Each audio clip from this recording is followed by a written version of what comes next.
This is more than legacy. This is a source of inspiration, sharing the journey of discovery. PSN College of Engineering and Technology.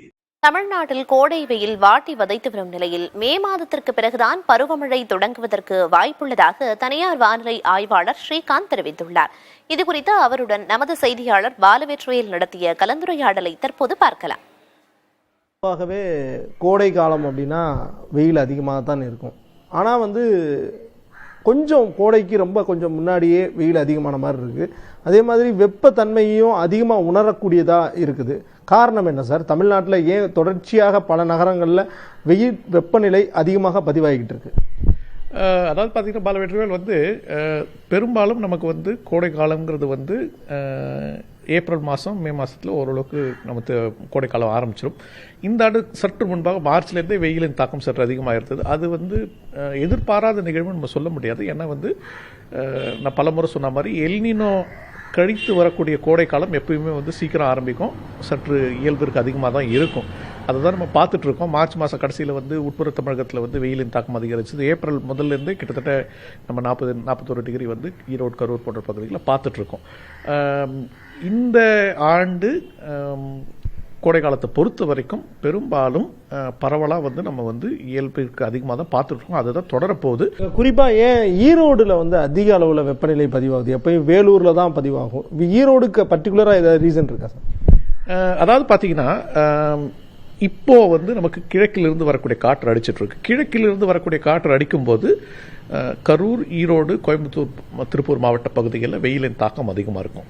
இந்த காற்றின் திசை மாறி சற்று மேற்கிலிருந்து வரக்கூடிய அந்த காற்று மாறும்போது வேலூர், சென்னை, திருவள்ளூர், காஞ்சிபுரம், செங்கல்பட்டு போன்ற மாவட்டங்களில் நம்ம வெயிலின் தாக்கத்தை அதிகமாக எதிர்பார்க்கலாம். மே மாதம் 10ஆம் தேதி வாக்கில் காற்று கிழக்கு திசையிலிருந்து இருக்கக்கூடிய காற்று மேற்கு திசைக்கு மாறிடும். மேற்கு திசை மாறும்போது கோயம்புத்தூர், ஈரோடு பகுதிகளில் வெயில் குறைஞ்சிடும். வேலூர், சென்னை, நம்ம வட தமிழகத்தின் கரையோர பகுதிகள் மற்றும் அதை சார்ந்த உட்புற பகுதிகளில் வெயிலின் தாக்கம் இன்னும் ஜாஸ்தியாகும். வெப்பநிலை எப்போ குறைவதற்கான வாய்ப்பு இருக்கு? பருவமழை எப்போ தொடங்கும்? முன்கூட்டியே சம்மர் ஸ்டார்ட் ஆன மாதிரி முன்கூட்டியே மான்சூன் ஸ்டார்ட் ஆக வாய்ப்பு இருக்கா? தற்போதைய கணினி படிவங்கள் படி பருவமழையின் துவக்கம் முன்கூட்டியே வருவதற்கான சாத்தியக்கூறுகள் எதுவும் காட்டலை.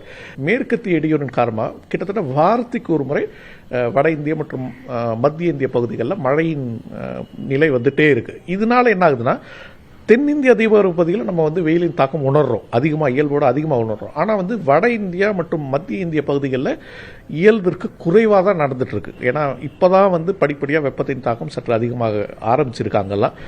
இப்போ விதர்பா போன்ற மகாராஷ்டிரா பகுதிகளில் கிட்டத்தட்ட ஏப்ரல் முதல் வாரத்தில் 40 போக வேண்டியது இப்போ தான் போக ஆரம்பிச்சிருக்கு. ஸோ இந்த தாமதம், வெயிலின் தாக்கம் தாமதமாக அங்கே உருவாகுறதுனால பருவமழையின் துவக்கம் சற்று தாமதமாக கூடும் அப்படிங்கிறது ஒரு நிலைப்பாடு நம்ம பார்க்கணும்.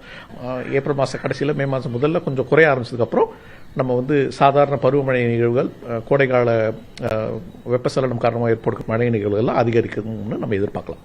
உங்களுடைய கலந்துரையாடலுக்கு மிக்க நன்றி. நன்றி. புதிய தலைமுறைக்காக ஒளிப்பதிவாளர் கேசவனுடன் செய்தியாளர் பாலவேற்றுவேல். This is more than legacy. This is a source of inspiration, sharing the journey of discovery. PSN College of Engineering and Technology.